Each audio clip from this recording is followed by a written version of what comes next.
Well, I'm David Brown with the Natural Fiber Composites team, and I'm going to give you a brief overview of our production process. So, starting with the raw palm frond material, after it has been properly dried, we would take it here to the chop saw, and we would cut it to the proper length that we need it to be for early production processes. And then from there, move forward with Nick to the bandsaw. So the first step we do with the thing after it's been cut is to take off these sharp edges that are present on the thing. This makes it easier for planing.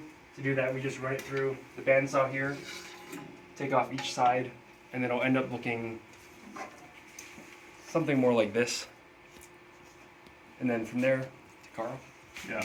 So once we've taken down those knife edges, we take it here to the planer, and we take it down to a little larger than our final dimension, so that we can hand it over to Nick here. Alright, once we get to the approximate thickness, we have these side edges we still need to deal with. So to best do that, we come to a table saw, set it to the width that we want, and we'll run it through on each side to get a plank that looks something like this. So it's going to have something a little cleaner and tighter. This isn't actually a finished one.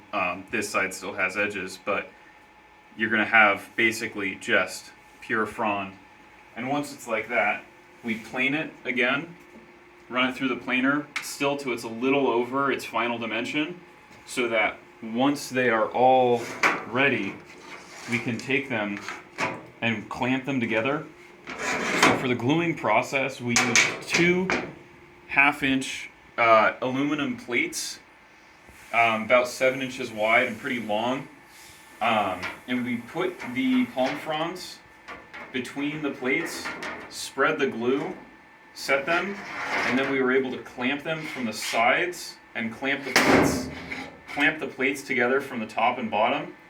And that allowed us to hold them tightly together to make a solid board. Of course, these fronds that you're seeing here are effectively rejects. As you can see, some of these are very warped, making it difficult for final gluing. That can be fixed, but while they are dry, they don't bend nearly enough.